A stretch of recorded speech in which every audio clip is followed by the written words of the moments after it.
I will work day in and day out to wake up and smell the coffee. We want to return to the European Union.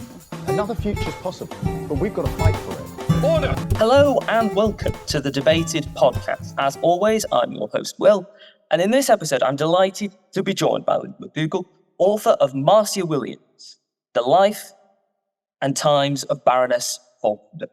Welcome to the podcast, Linda. Hello, good to be on your podcast. It's wonderful to have you on. Now, the first question I'd like to ask is, what made you first want to write this book on Marcia? Well, it's probably quite a lot of reasons not to do with Marcia. I was married to a Labour MP called Austin Mitchell for a very long time, and for 38 of those years, he was the MP for Grimsby. Before that, he worked in television, and I think it was when he worked in television that he first got to know Harold Wilson, who was obviously from the same sort of area as we lived in, because we lived most of when Austin wasn't in Grimsby, we lived in West Yorkshire, where he came from. And so we got to know a lot of people like Joe Kagan, who was a local mill owner in Elland near where I still live. And so Austin was a friend of Marcia's. And when Austin retired in 2015, we went to live in Yorkshire. That hadn't, of course, been the pattern for the 50 previous years, in that we both worked out of London. And he obviously had to spend quite a bit of time in Grimsby as well. But anyway, we went to our house in Yorkshire, and we talked a lot about what had gone by, because when someone stops being an MP, it's a bit like the grandfather's clock. It stops short, never to go again. Suddenly, after a manic life, the telephone stops ringing overnight. Everything stops. In fact, I was much reminded of that in the diaries of Harold Wilson when I went to look at the Wilson files in the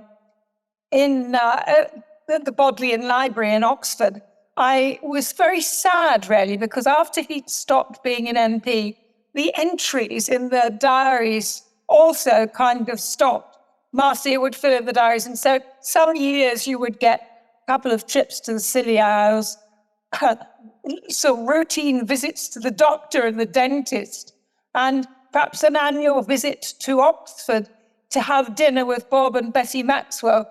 And it doesn't matter how important you are or how big you are in the political frame, that sort of happens to everyone. So you kind of count yourself lucky to be able to look back. I think one of the best things about being an old person is that it does indeed give you time to reflect on how things were and to understand them a lot better. And we talk quite a bit about Marcia because I was always interested in how passionately misogynistic so many of the people around her had been. And so it was something that Austin and I were discussing quite a bit. And when the opportunity came up to do a biography, I was a bit nervous about it, but I thought, well, I'm going to be enormously helped by having Austin to guide me through the sort of political bits of it. So yes, it'd be a good thing to do. Well, of course, the sad outcome was it didn't work out like that because I hadn't really got very far with it at all.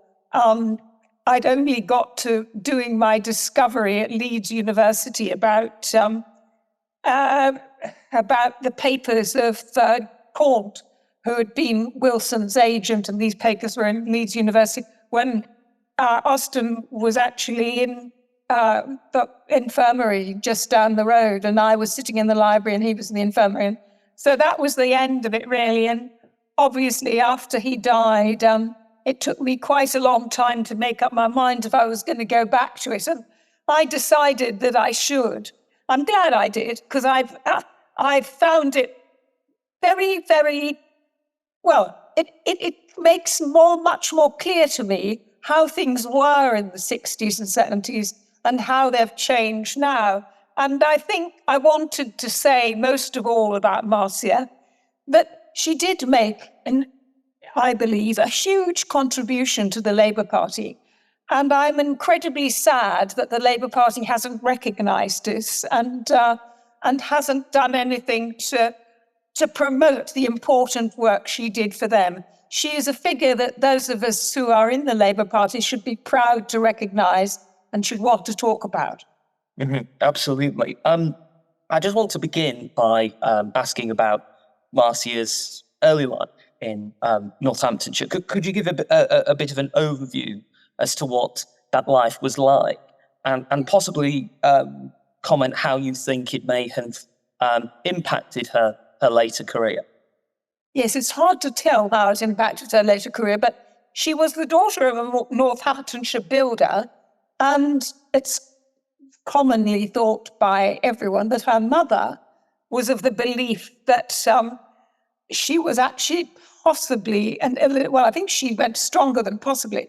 Her mother believed herself to be the illegitimate daughter of King Edward VII, who you and I probably didn't know too much about, but he was pretty famous in Edwardian England for being known as Dirty Bertie, in that I think he had a great number of female friends.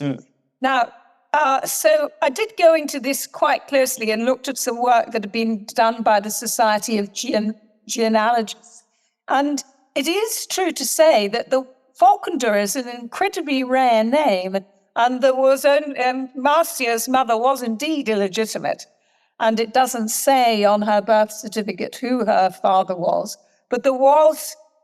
The story goes that a soldier by the name of Falkender, who I think ended up living in, north, in somewhere near Newcastle, may have taken on the responsibility, although not on the birth certificate, to be the father of Marcia's mother. So we don't know is the answer, but it's a kind of intriguing start to life, isn't it?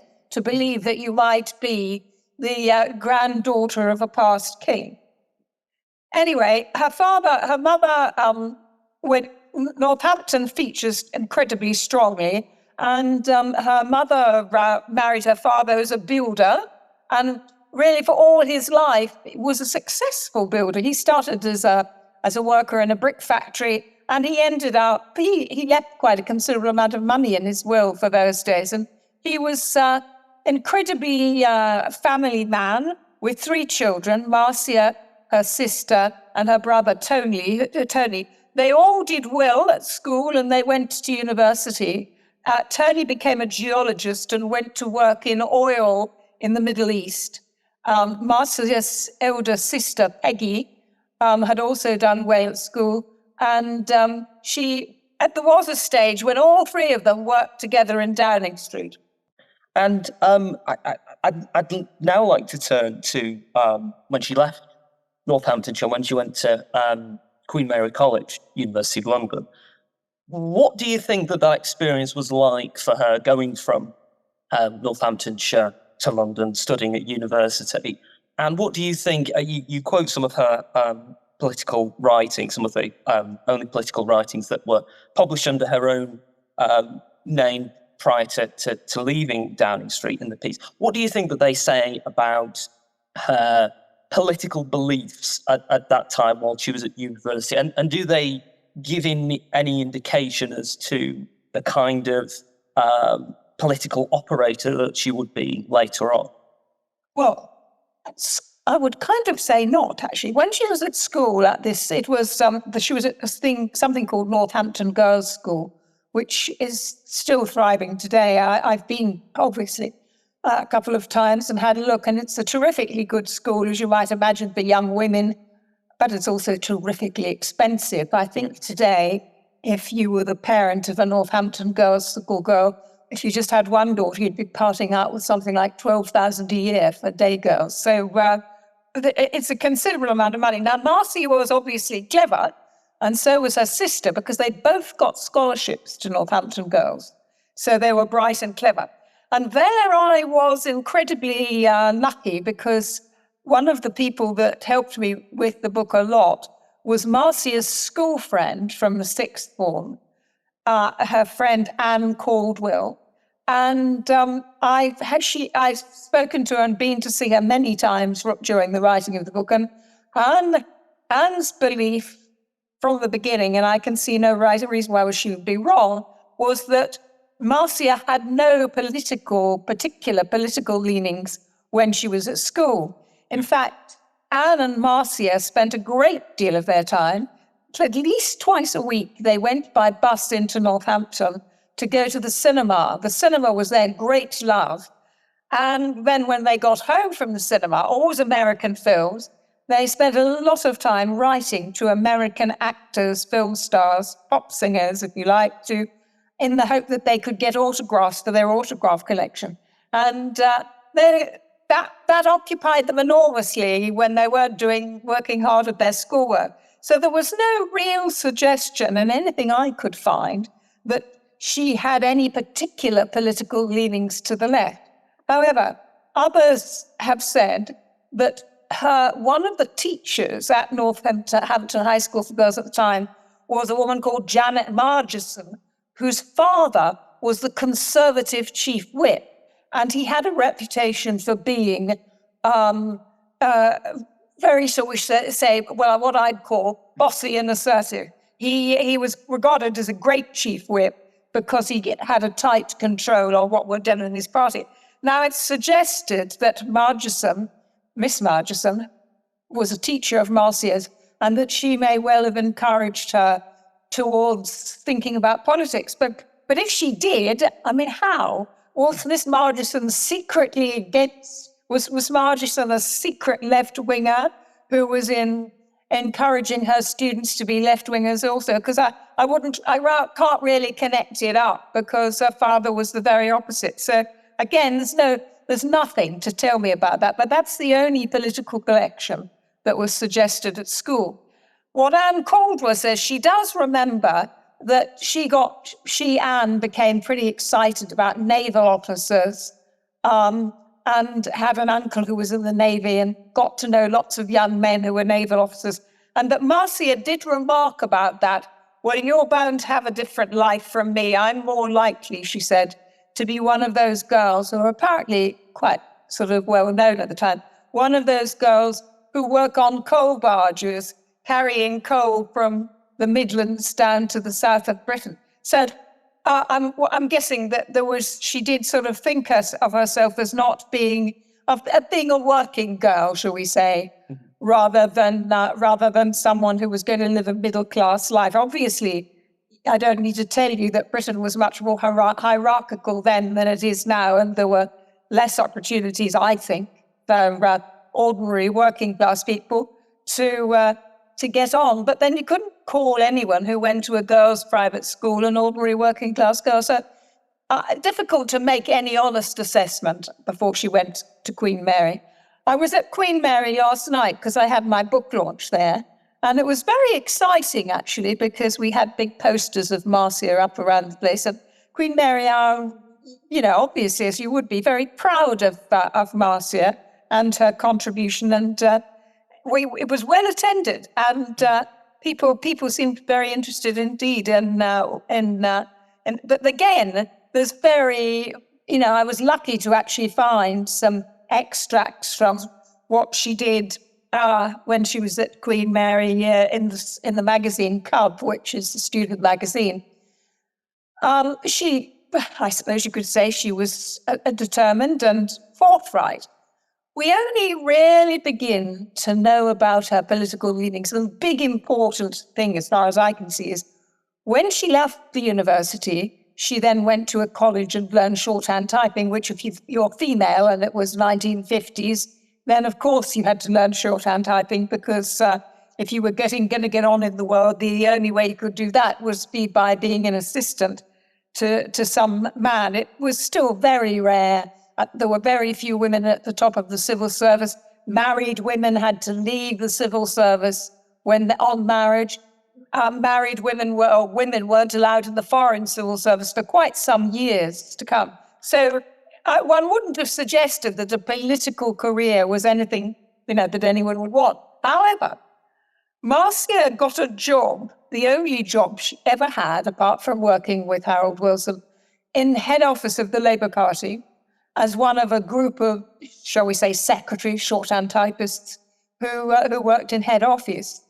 And the night that she met Harold was, I think, very important for both of them. And it also says something about, a relationship that she'd already begun to have with Harold, but Harold didn't know about it. She arrived at Labour Party head office.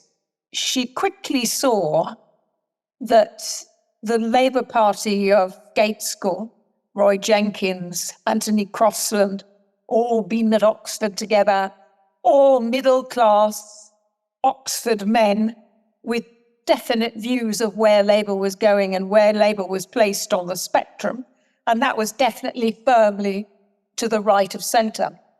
Marcia appears, she tells the story herself. She arrived in central office and she was worried sounds like Tory party, but she arrived at Labour Party headquarters and she realised straight away and didn't like where the Labour Party had positioned itself. Now, you've got to remember, she was a young woman of 21, 22, and she seemed to decide when she arrived that the Labour Party was in the wrong place. So she had a look around, and she was incredibly impressed by Harold Wilson, who was at this time doing a sort of national tour of Britain, visiting local constituency parties, and trying to build up a good structure to show you where Labour was going in different parts of the country for what would happen in the next election. And he did an amazing job. He was meticulous and he was a hard-working academic. Marcia appears to have decided that he was the most likely candidate to be the next leader of the Labour Party, but she didn't like at all the way head office viewed him. So she decided, and she admitted this in her book, and she admitted in an interview that she did with Austin Mitchell, that she wrote anonymously to Harold Wilson to tell him that he should be aware that they didn't like him much in head office at the Labour Party, and that they were actually out to make sure that the Labour Party stayed firmly on the right. Now, that's unusual, isn't it? You wouldn't expect to find many women doing that. But so, of course, he didn't know who was sending these letters. So then on the night of the, 3, 4, 5, 6, yes, the 3rd, that's the 3rd and 4th month, that'd be April 1956, Harold and Marcia met. Because in that month, the heads of the Russian government had been on a visit to Britain.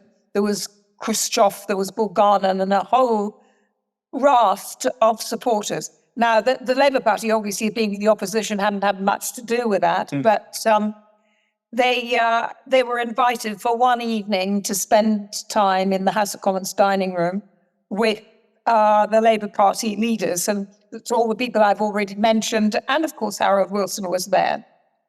And Gaitskell was going to give a speech later in the evening.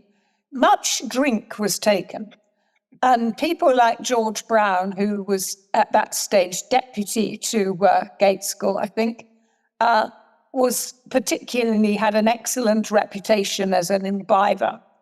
And the evening became, shall we say, quite argumentative with things like George Brown. Khrushchev's son was with him, and obviously he was on a separate table. And I think George Brown annoyed everyone in the Russian party by saying to Khrushchev's son, "You always do everything your dad tells you to do," and sort of inflammatory remarks like that. Anyway, the evening developed rapidly into a giant sort of row.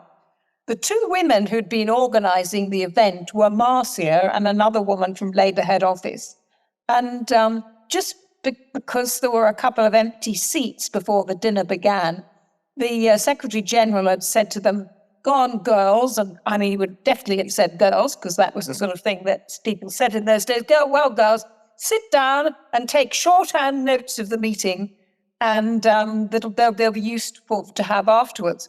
Well, Marcia herself describes this was the first time she met Harold Wilson. He was sitting very near her, and she said he was wonderful to her that night because she was so nervous. Her hands were shaking when she was trying to write down shorthand notes of the great rows that were going on.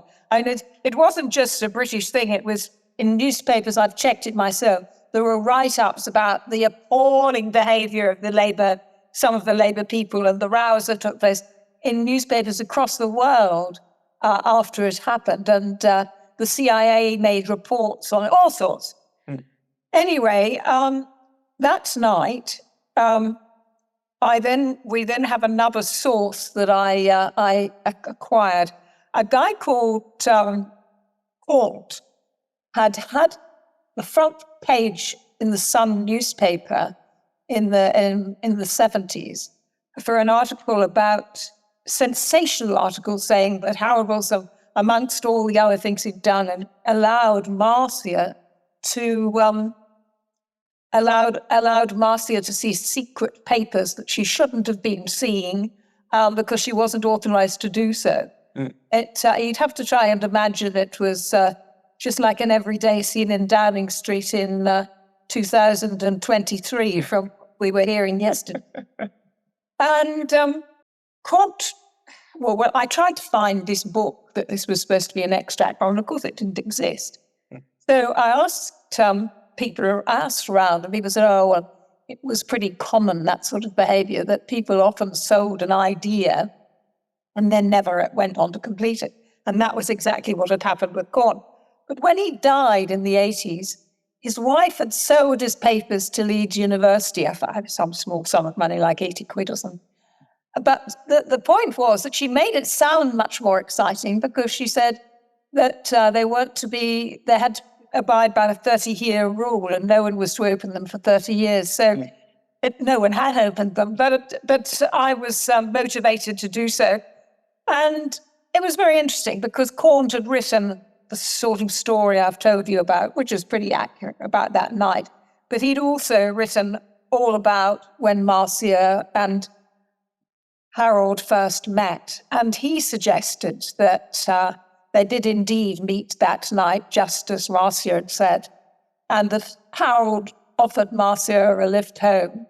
And I quote from him exactly, he said, and then for the next several years, they had a passionate affair. And he described how they were nervous because, of course, Marcia was it's hard, given that I'm at the moment sort of regurgitating the whole book to you. I haven't sort of told you that at this stage, Marcia was married because she'd married, amusingly, Williams was the head person in the Queen Mary Conservative Club, and she was the head person in the Labour Club, and they had married fairly recently.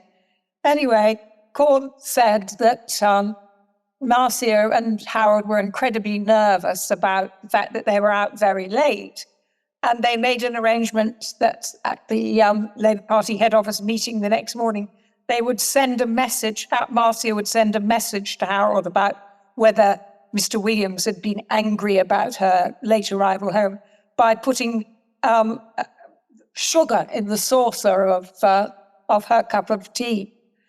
History does not recall whether she did this or not, but anyway, it was the beginning. It was certainly the beginning of a lifelong relationship. For my two Bogsworth, Corn believed passionately that they had a relationship. I think it's almost impossible to think that they didn't, because they were both in their ways, people of their time, and but they were enormously attracted to one another politically. I think that I would look at my own life. It sort of helped me a bit to understand this.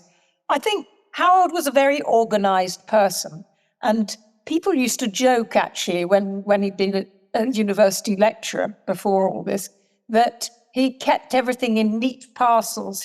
And Mary colluded with us, really, because she wasn't interested in politics, and she really wanted their life at home to be very separate from what went on at Westminster. In fact, she didn't really like political argy-bargy. So I think the relationship, whatever it was, the relationship between Marcia and Harold, I mean, what I wouldn't doubt is that they were enormously attracted to one another and spent really the rest of their lives, the rest of their working lives together. She was there right by Mary's side on the day that they buried Harold Wilson. She faithfully, after he stopped being a politician, she faithfully still went in, and helped him. They also lived where I live now in Ashley Gardens, and I used to see Harold for many years. You would see him standing, staring out the window of the first floor with his, looking out across towards Westminster Cathedral and down Victoria Street. But she used to come here to work with him. I didn't see her. Austin certainly did, because he knew her.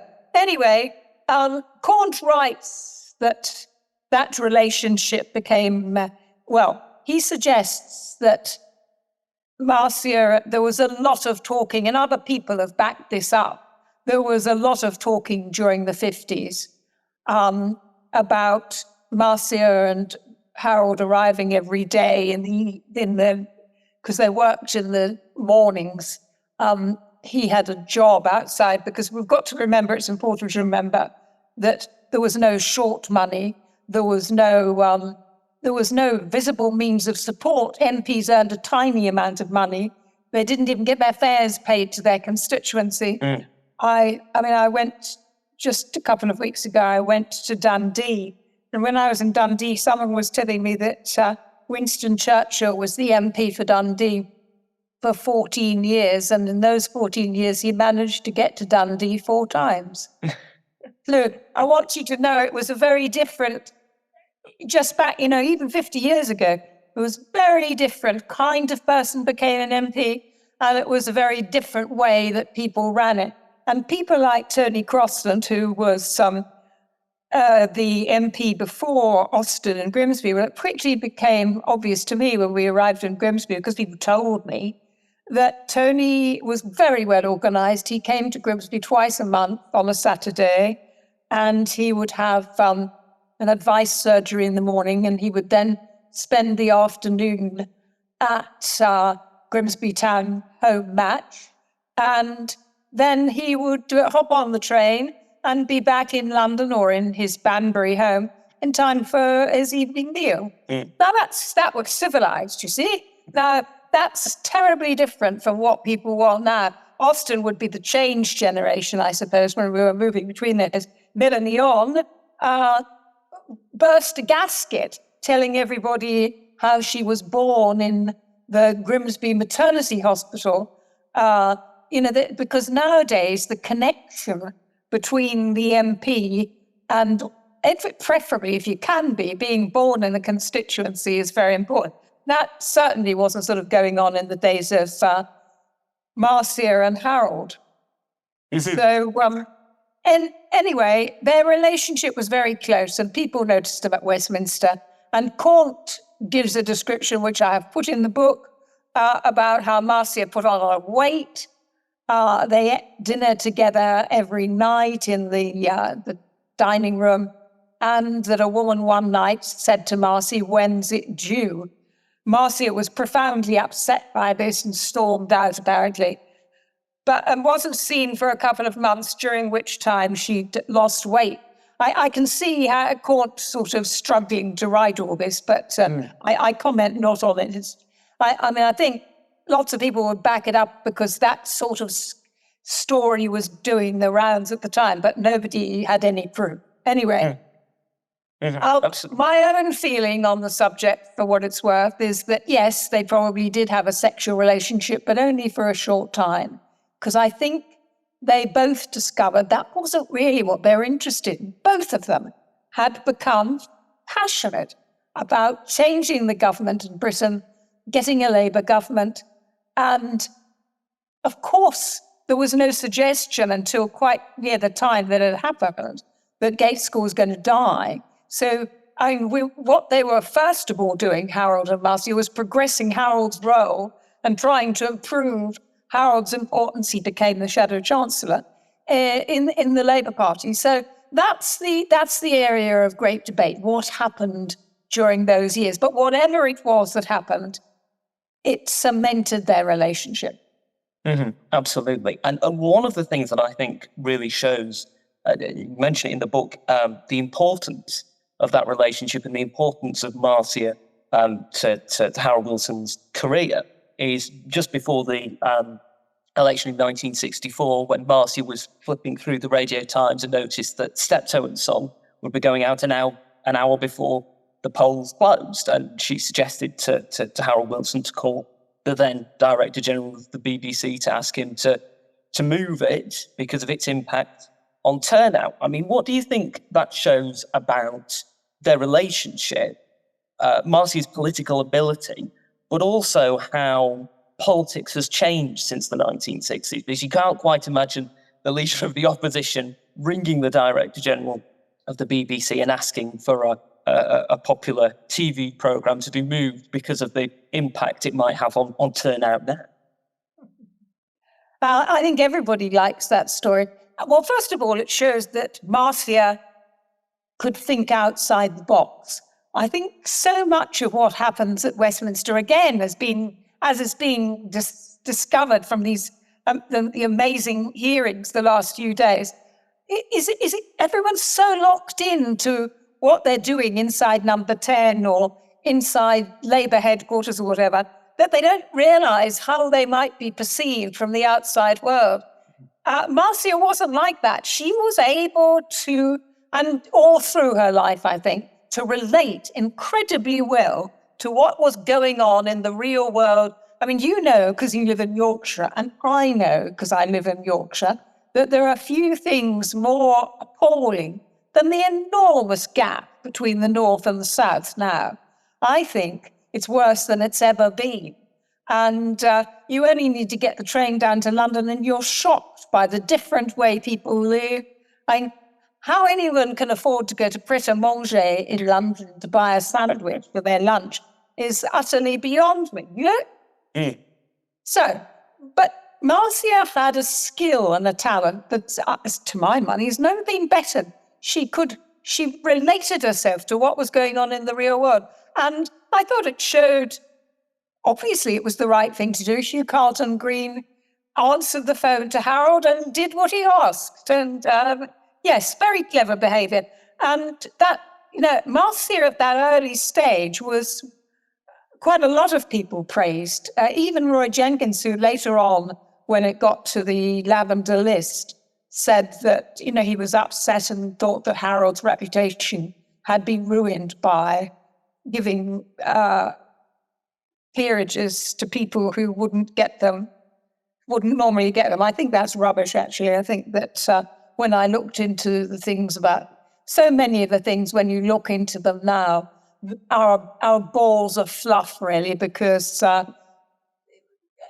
peerages have been very much the same pattern, Labour and Conservative, right from the beginning. They've been given to people who gave enormous contributions, usually financially, to the parties they supported. Mm-hmm. And I'd just like to go back to just before the 1964 election, when Harold Wilson was standing to be leader of the Labour Party, because Marcia was very much involved in ensuring that he managed to get the leadership. What kind of role? Let's be honest, she was the only person involved. Yes, absolutely. She was the only person.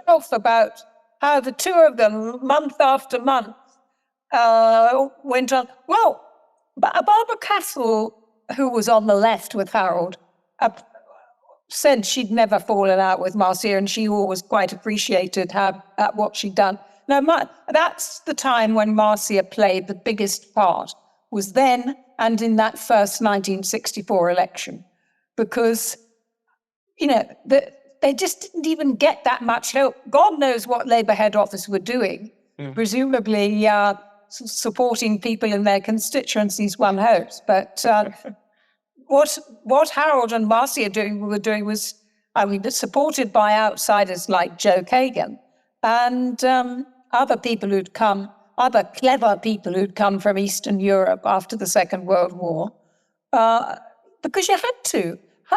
You can't, even then, you couldn't do things, you probably wouldn't have been able to buy a pret-a-manger teaspoon of sugar for your saucer, because there was just no money available. I can remember even when Austin became an MP, the salary, he'd been earning $20,000 a year, which seemed a lot to me, at Yorkshire Television, and he went to be earning $3,000 a year as an MP overnight. Now, that's what you call public service, you know. Yeah. It's not like that, I don't think, anymore. And it's important. An important part of this book is, I think, the fact that, you know, things were bad for women then, and particularly bad for Marcia. And although the things that happened later, when I will claim that she became a drug addict after the pressure of having 2 illegitimate children while working in Downing Street, and the pressure of keeping that a secret, those pressures were intolerable, really. And she'd done very well. I mean, the arrival of her main, I was going to say detractor, but I meant, you know what I mean, the person who was against her, Joe Hayne, he didn't actually arrive in Downing Street until just before Labour lost the 1970 election. And even he, in the beginning, thought Marcia was a talented politician who was doing a great job. It was only after, I mean, he had no idea that she'd had 2 children. He says, when I asked him, as I did several times, how could this be? If you were in meetings with her every day, etc., how could you not notice that she was pregnant? And he was very straight about it. He said she wore her coat and she always arrived early at meetings and was sat down. Well, that's rubbish. I mean, no woman would fall for that.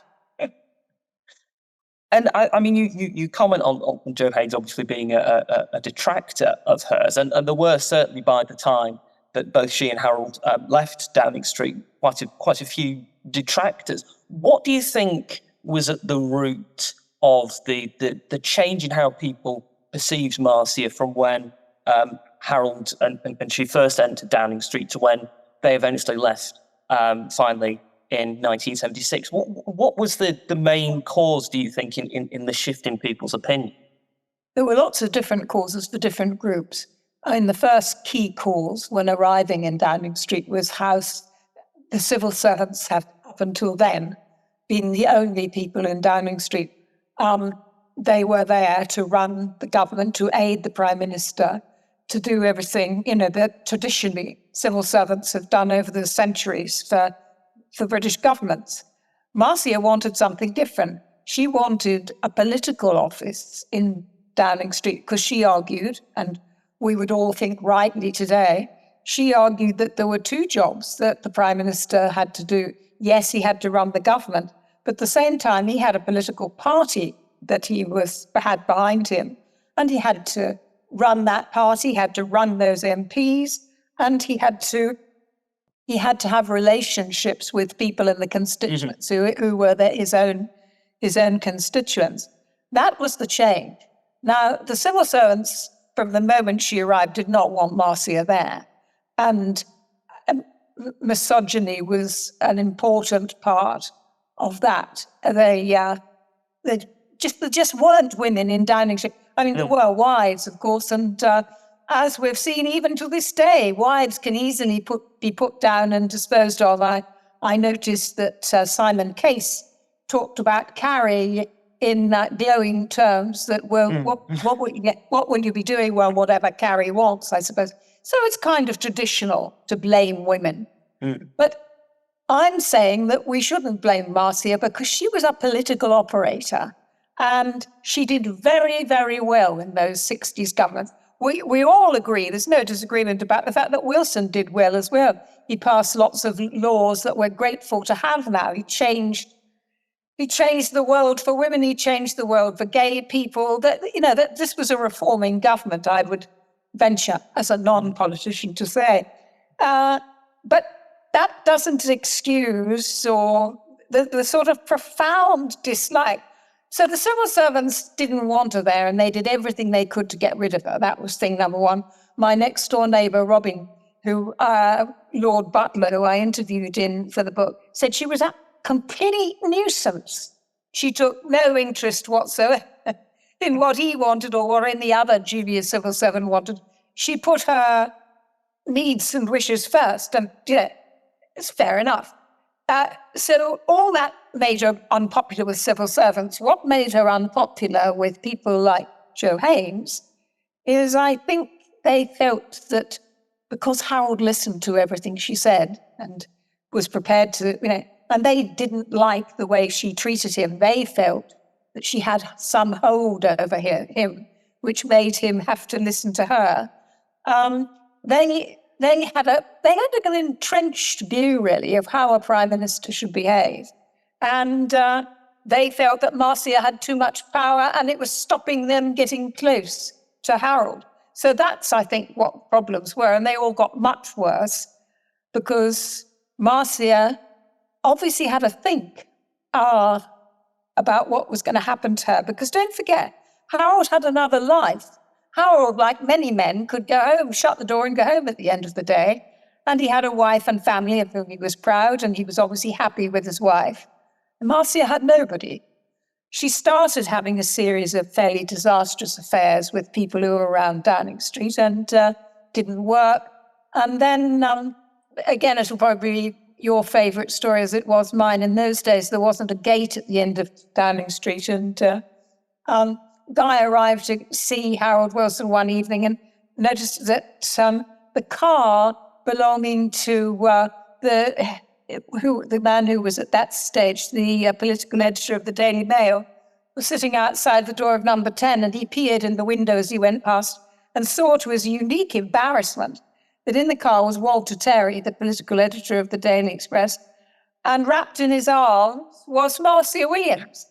So this guy hurries on inside, and not but just 10 minutes later, who walks into the Prime Minister's room very cheerfully, but Walter Terry and Marcia, and Walter offers to get drinks all round. So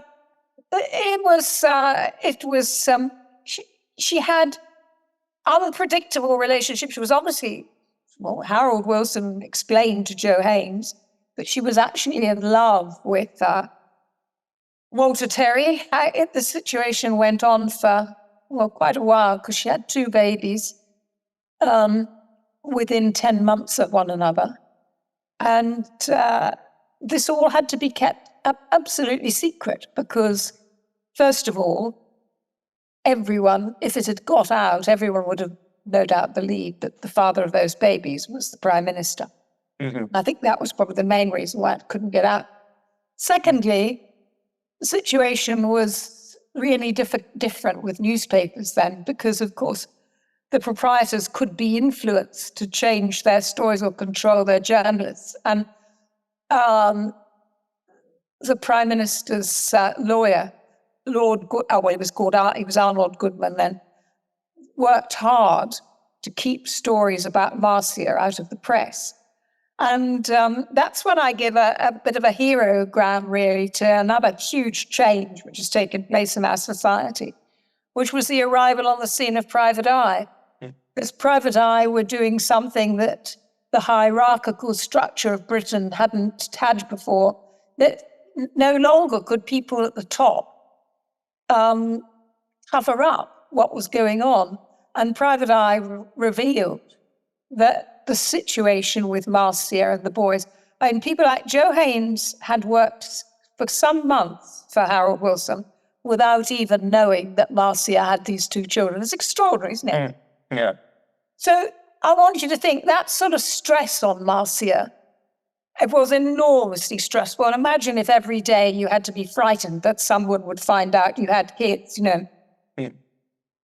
Anyway, that's how things were. So because it had been a great strain in the 60s with 2 elections, etc., Marcia had started taking, I think you'd call them blue bombers, amphetamines, which you could buy, I think, under the counter for about 1 and 6 or something. And she was taking these in great quantities because they helped her stay awake at night. She was working incredibly long days, Once Harold got into Downing Street, he then brought with him this friend of his, who was his guy I played golf with on Saturdays in Hampstead Garden suburb. And he's called Joe Stone. He was a local doctor in Hendon. And he immediately became worried about Marcia because, like everyone else, he didn't like the idea of Harold being bossed around by Marcia. And he was very nervous that Marcia was loud, bossy, and dominant. Mm. And he started giving her something that was incredibly common in the 60s and 70s. He gave her benzodiazepines. They were, if you remember, you probably won't remember, but perhaps you might have heard a Rolling Stones song. Mm-hmm. Yes. Yeah. Doctor, please, some more of these. And behind the door, she took 4 more. Right. Mm-hmm. Marcia started wearing a vial around her neck, like in some Shakespeare play, but in which she kept her drugs. Now, you don't have to believe me about this. This is well documented. In fact, this is where Lord Donahue comes into his own, because when he arrived, along with Joe Haynes, he wrote a really great diary day after day. And day after day, he talked about Marcia's drug-taking habits, how sometimes she would take great handfuls of drugs out of the vial around her neck and pop them because she was getting so stressed. And I describe in the book some of the characteristics that go with that kind of stress. And I think we have to realize that a lot of the things that are said about Marcia's behavior during the 70s, during opposition and during what happened in that last period of Wilson government, 74 to 76, would be related to her drug taking, I think. Mm-hmm. Yeah.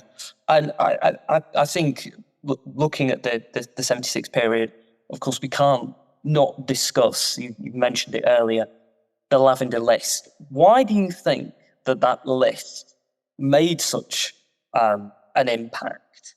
And why do you think that there was such vitriol ascribed to Marcia, even though it was Harold's own list, his resignation also? Okay, you have to divide it into 2 sections, which was what happened at the time the list was published in 76. We've seen already that Wilson was perfectly willing to use peerages to cock a snook at people who criticized him. And the best example of this is the fact that the minute he got fed up with the way Marcia was being treated. Her brother, it was a scandal about her brother running slag heaps, collecting the slag off these old mining heaps in the north of England near Wigan and selling it to act as underlay for the M62 motorway, which was then being built.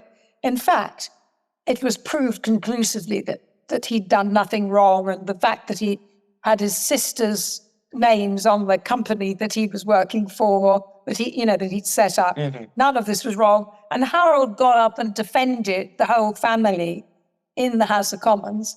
And after that, he just couldn't bear it. He made Marcia on her own. He made Marcia appear. And that was why he made her appear, to cock a snook at those who tried to say she was part of a family that were doing illegal things. They were not, and nothing. They didn't really, in the end, make a great deal of money at all. And Wilson wasn't having it. So that started it. But with the Lavender List, I can find nothing exceptional. See, people now say things to you that would just look silly and was dangerous. Mm. I said to Joe, who shouldn't have had peerages from that list? And he mentioned David Frost.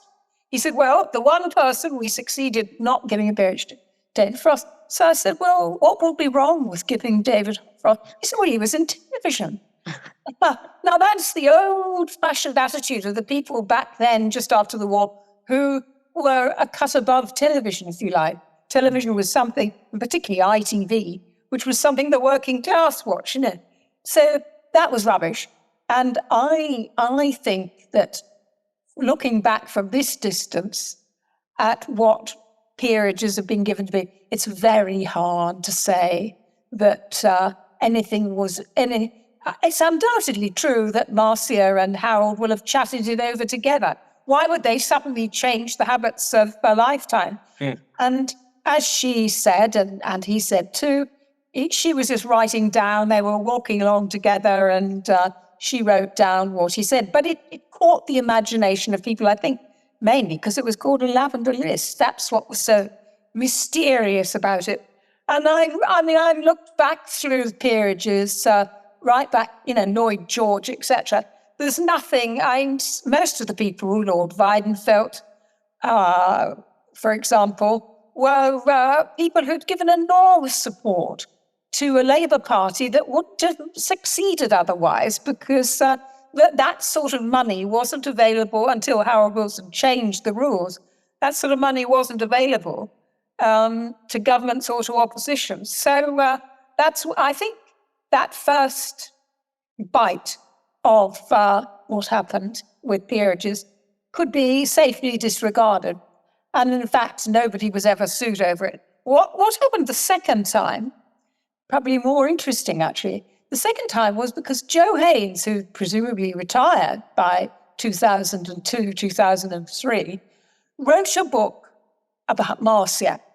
And what he said in this book that he put out then was that he hadn't been actually honest about everything before. So he proceeded to go back over his years at Downing Street and say that Marcia had been a really bad and wicked woman, and he hadn't felt it was fair while people were still alive, because by the time he wrote the second book, people like Lord Stone had died. And so this brought the whole story up again for another bite of the cherry at the beginning of the 21st century. And the BBC thought, great, why don't we, this is a bit like you would do with Netflix today, why don't we make a film about this? You see, a sort of drama documentary. But drama documentaries are rather new then. So they did. And they hired Francis Wheen, who was the deputy and is the deputy editor of Private Eye, to write it. And I'm told by Francis, and I'm sure he's right, that the BBC lawyers were entirely happy with everything. You know, not a problem.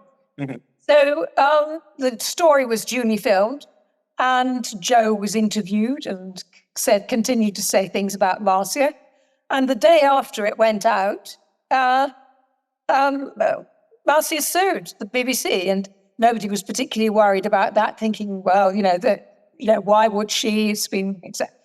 But the BBC appeared to be terrified, and they immediately listened to what Marcia had to say and desperately tried to avoid going to court, with the result that they paid her $70,000 to keep quiet.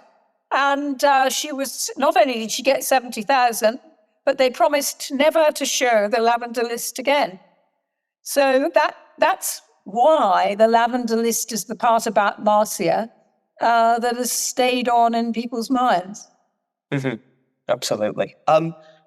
We're coming towards the end of the podcast, Linda. Thank you for taking the time to speak to me. But I can read my whole book for you, yes. yes. I do have one final question for you, though. Given that now Marcia has sadly passed away in 2019, how do you think she would like to be remembered? And how do you hope this book will make people remember her, future generations reconsider her impact on the Labour Party? Well, I would regard it as a success if the Labour Party, for a start, reconsidered Marcia's role and acknowledged what a great contribution she'd made, because the Labour Party are pretty famous for whining on about, why have we never had a woman leader? Well, the answer may be because you're not very good at the way you handle women and the things they've done for you. Mm. And I would urge the Labour Party to look at Marcia again. But secondly, I'm keen on women's history, and most women are now. And God, we've got a long way to go to start telling the stories of women and how they've contributed.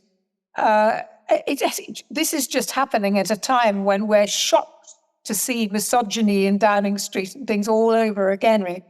Women have never had a fair crack of the whip simply because it's fine for guys to go out to work, it's fine for women to go out to work, but nobody's really cracked it yet as to who does all the housework and who looks after the kids. Because however many times I might fleetingly see a male pushing a trolley in a supermarket, it's mainly women who take up all that extra part of family life, and it's an enormous responsibility on women. And until we can somehow give women the respect they deserve for their huge contribution.